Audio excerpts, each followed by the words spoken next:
अगर नीट में स्कोर करना है तो बायो में तो स्कोर बढ़ाना पड़ेगा। हाय, दिस इज़ गौतम, जिसने नीट में स्कोर किया है 350 और री नीट में स्कोर किया है 355। तो today we will talk about 3 topics: how to study bio, how to remember bio and about the questions. तो starting with the first, how to study bio. देखिए, बायो को पढ़ने का एक बहुत सिंपल तरीका है।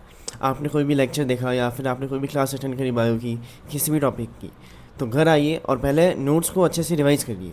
ठीक है, एक बार नोट्स को पढ़ लिया और फिर एनसीईआरटी उठाइए, अपनी 11th-12th की बायो की जो भी आपने टॉपिक पढ़ा है, और देखिए कि एनसीईआरटी का कितना कंटेंट आज हमें समझ आया है। ठीक है, बायो को समझना बहुत ज़रूरी है।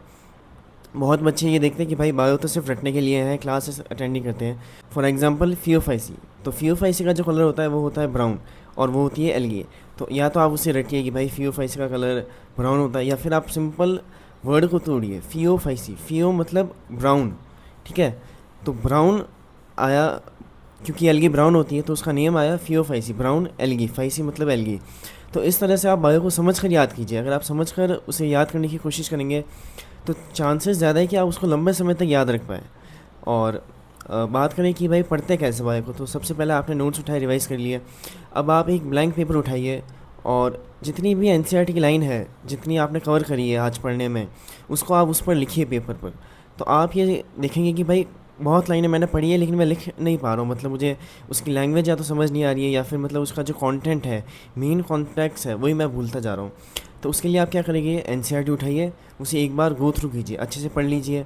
और मतलब जैसे भी आप मेमोराइज़ करते हैं, लिख लिख कर याद करिए, बोल बोल कर याद करिए। और फिर अगले दिन आप ब्लैंक पेपर उठाइए और उस पर लिखना चालू कीजिए, उस पेपर के उस पेज के बारे में जो भी आपने पढ़ा है।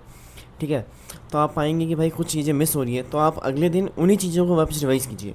और रिवाइज़ करने का मतलब ये नहीं कि भाई आपने आज 1 घंटा कोई टॉपिक पढ़ लिया बायो का और अगले दिन 10 मिनट एनसीईआरटी उठाई और उसी को एक बार देख लिया, तो ये बिल्कुल गलत मेथड होता है।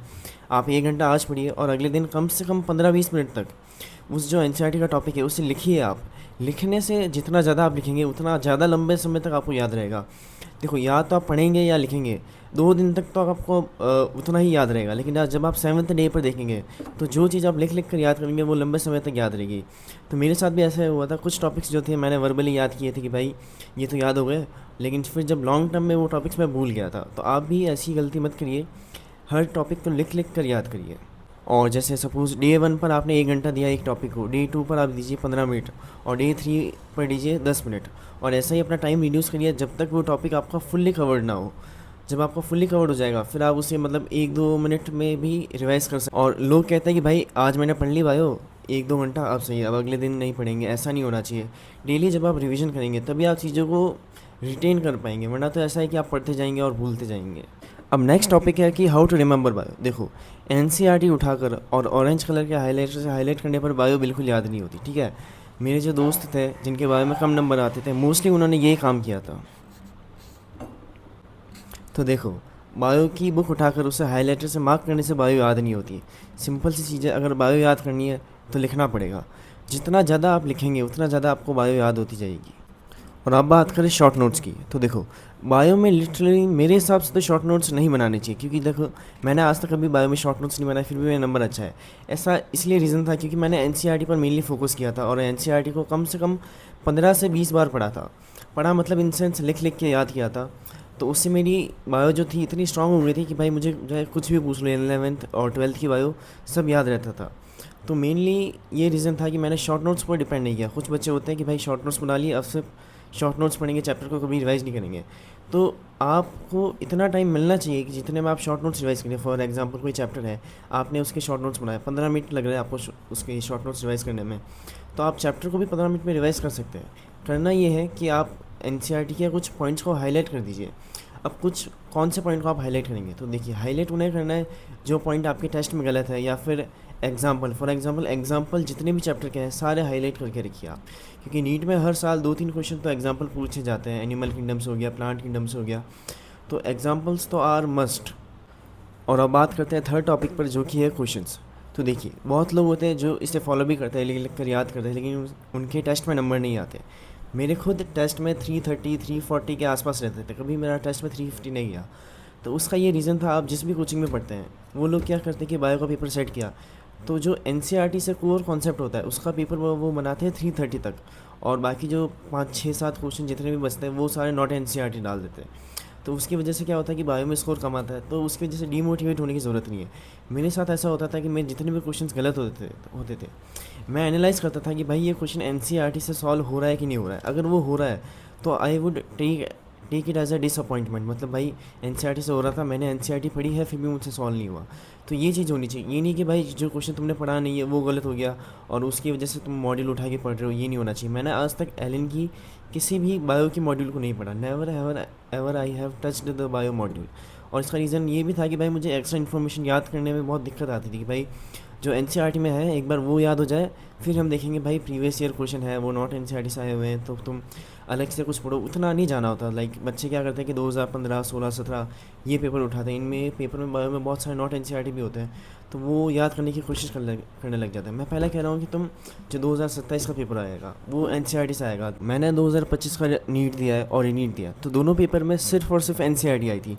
एक दो क्वेश्चन थे जो सिर्फ मतलब थोड़े से बाहर जा रहे थे, लेकिन अगर आपको एनसीईआरटी 100% याद है तो वो क्वेश्चन भी आराम से सॉल्व हो रहे थे। जैसे मेरे हुए ही हैं, री नीट में मेरे आए हैं 355 और नीट में आए हैं 350।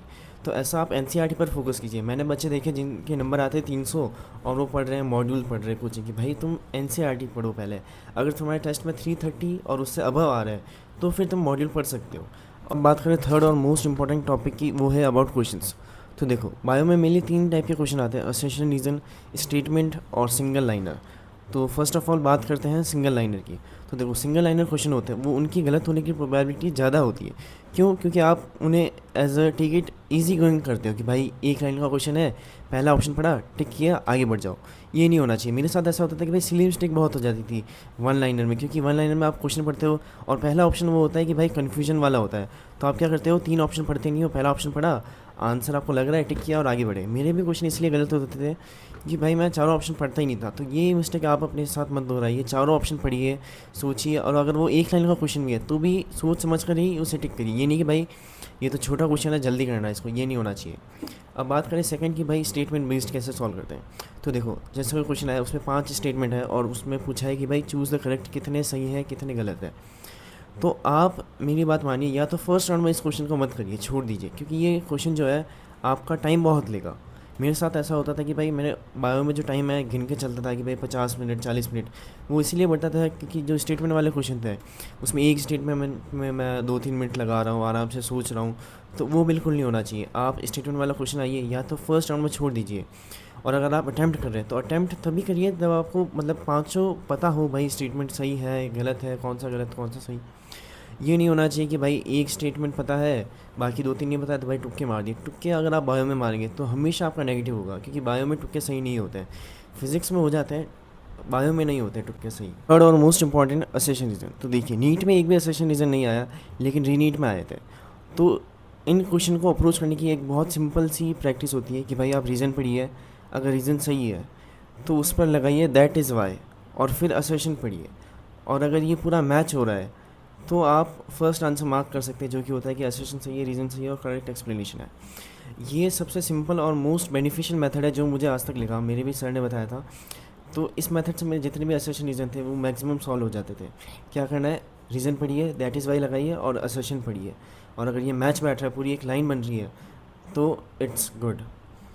अब बात करें कि भाई क्वेश्चन प्रैक्टिस करनी कहाँ से। तो देखो फर्स्ट ऑफ ऑल आप मॉड्यूल को एक बार तो सॉल्व करिए, एक्सरसाइज 1 2 3 जितनी भी कोचिंग की मॉड्यूल होती है 2-3 एक्सरसाइज तो रखती है, प्रीवियस ईयर और एक्सरसाइज फर्स्ट। और अब बात करें कि आगे क्वेश्चन कहाँ से करनी, क्योंकि एक्सरसाइज तो जल्दी हो जाती है और चैप्टर तो आते रहते हैं बैक यूनिट में और वो सब। तो उसके लिए आप क्या कीजिए कि जितने भी आपके पेपर्स हैं कोचिंग्स के वो आप ज़्यादा से ज़्यादा सॉल्व करिए। फॉर एग्जांपल इवोल्यूशन आ रहा है आपके टेस्ट में, तो आपका जो पिछला टेस्ट का जो इवोल्यूशन का जो पेपर था उसको आप सॉल्व करिए। अगर उससे के क्वेश्चन याद हैं तो आप कोई दूसरा पेपर उठाइए जिसमें इवोल्यूशन के क्वेश्चन हो और वो क्वेश्चन सॉल्व कीजिए। मॉड्यूल को सिर्फ एक बार करना होता है बायो में। अगर मैं फिजिक्स और केमिस्ट्री की बात करता है तो मॉड्यूल को 2-3 बार करना होता है, बायो में सिर्फ मॉड्यूल को एक बार करना होता है। और मॉड्यूल के भी जो प्रीवियस ईयर है उनको आप 2-3 बार देख लीजिए, 2-3 बार इन सेंस की जो एनसीईआरटी से सॉल्व हो रहे हैं उनको देख लीजिए। मॉड्यूल में ऐसा होता है कि 2015 के क्वेश्चन है, 16 के क्वेश्चन है, AIPMT, इनके क्वेश्चन थोड़े से आउट ऑफ चले जाते हैं जो कोर्स में नहीं है अभी, लेकिन पहले आए हुए थे, लेकिन कोचिंग वाले तो प्रोवाइड करते हैं। तो इनका मतलब ये नहीं होता कि उनको आप रटे जा रहे हैं, एक बार देख लीजिए। हाँ, एक बार देखना ज़रूरी होता है, और ये भी नहीं कि हमेशा रटे जा रहे हैं। और ट्रस्ट में जितने आप बायो को गेट टू गेट ईजी लेंगे, भाई ईजी सब्जेक्ट है हो जाएगा, वो नहीं होगा। मैं भी ऐसे ही करता था स्टार्टिंग में, मेरी 11th में मेरी बायो इतनी वीक थी क्योंकि मैं लेता था कि भाई बायो तो आसान है, लास्ट में पढ़ लेंगे। ऐसा नहीं होता। बायो को स्टार्टिंग से सीरियसली लीजिए, उसे अच्छे से रिवाइज़ करिए, उसके नोट्स पढ़िए, बायो को एनसीईआरटी से जितनी बार हो सके उतनी बार पढ़िए। मैंने अप्रॉक्सीमेटली 20 बार पढ़ी थी और रीनीट हो गया था तो उसकी वजह से 3-4 बार और शायद बढ़ गई थी। तो जितनी बार हो सके एनसीईआरटी पर फोकस कीजिए मेनली। नोट्स अच्छे हैं, अगर आपको समझ आ रहे हैं, सारे क्वेश्चन सॉल्व हो जाते हैं एनसीईआरटी के नोट्स से, तो नोट्स भी आप प्रेफर कर सकते हैं, लेकिन मैं कहूँगा एनसीईआरटी पढ़िए। तो बस आज के लिए इतना ही था। Thanks for watching, like share and subscribe and DM me for any help if you want.